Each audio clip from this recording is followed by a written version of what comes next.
Hello everyone, let's begin. So first of all, coming to the issue of decision making process.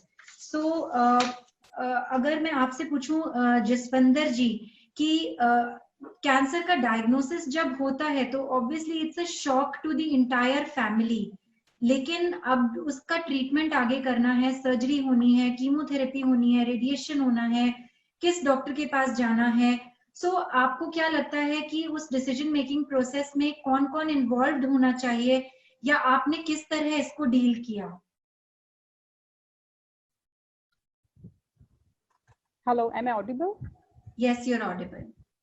Well, जब diagnose होता है तो सबसे पहले आई थिंक सबसे नियरेस्ट जो आपका फैमिली मेंबर होता है, maybe in some cases या मोस्ट ऑफ द केसेस अपना हस्बैंड या वाइफ होते हैं, बाकी एक्सटेंडेड फैमिली है।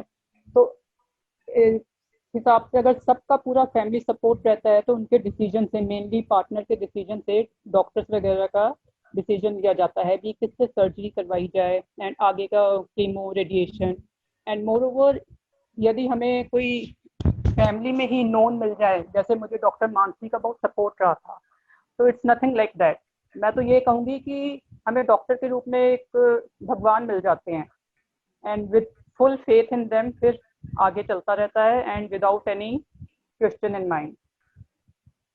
ओके, शुचि मल्होत्रा जी, अगर मैं आपसे पूछूं कि जब डायग्नोसिस होता है तो एक्चुअली बहुत सारे लोगों की ओपिनियंस होती हैं।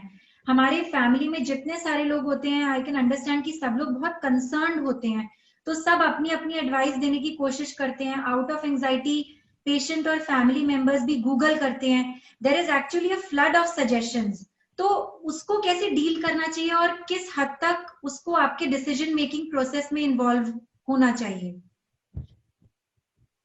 हाय everybody, first of all I would like to tell you, मेरे केस में जब डायग्नोज हुआ था तो जो मुझे लगता है नॉर्मली सभी फैमिलीज में आता है, you want to negate that feeling.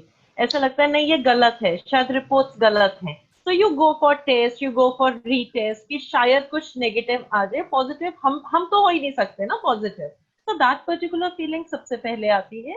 But once you literally agree to this particular feeling कि हाँ ये पर्टिकुलर प्रॉब्लम आई है, then according to me the next step should be what course of treatment. मेरे case में थोड़ा सा चीजें exaggerate हो गई थी because my husband was over concerned, he could not take this thing. I was more supportive कि नहीं नहीं कोई बात नहीं, ये प्रॉब्लम हो गई है, हम डील कर लेंगे। But he always had this feeling कि नहीं कैसे होगा, क्यों हो गया, तुम्हारा तो लाइफस्टाइल भी इतना हेल्दी था सबसे as compared to other people around। तो जो सबसे पहला काम उन्होंने किया, he went to different hospitals, and जैसे आपने बोला डॉक्टर साहब, he did Google search also. तो ultimately all the top reputed hospitals of Delhi, he would go, he would visit, he would talk to the doctors, try to get the protocol कि क्या तरीका होगा। Ultimately एक दिन इनको एक doctor साहब ने ये बोला कि Sanjeev, now you need to stop doctor shopping and you need to start the treatment. So I think that was something that hit him कि भैया मैं तो अभी तक सिर्फ डिसाइड कर रहा हूँ, तो मुझे ट्रीटमेंट कैसे शुरू करना है। Then we started our treatment, we decided, we came in contact with Dr. Rao, and that is how my journey began.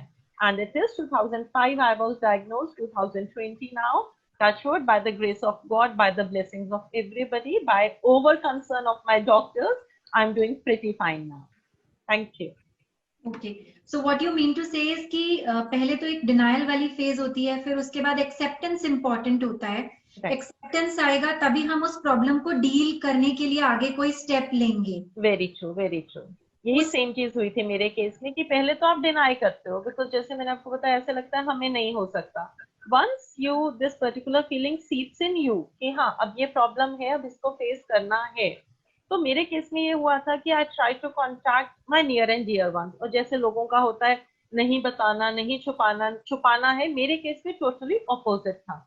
मैंने जितने लोग थे, जितनों को मैं जानती थी, सबसे बात करी, सबसे एडवाइस ली, and believe me, take my words, this thing really helped me out a lot।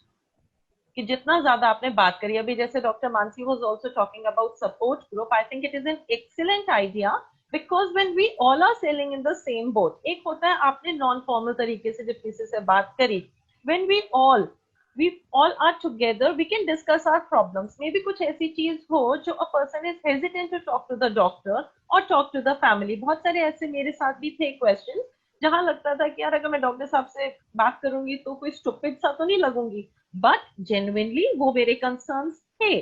जैसे आई नो कि हाँ आपका हेयर फॉल होता है, I went to the doctor and I said, क्या मेरे सारे बाल चले जाएंगे?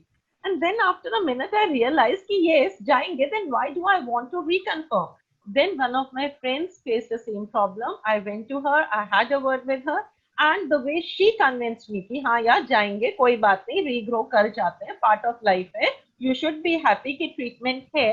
So मुझे लगता है from the horse's mouth वाली चीज हो जाती है। A person who has already gone through this, अगर वो आपको दोबारा से एक पर्टिकुलर एश्योरेंस दे रहे हैं, that really makes a difference. I'm really thankful to all of you for creating this particular group, this particular platform, wherein I think we all can have non-formal conversation also.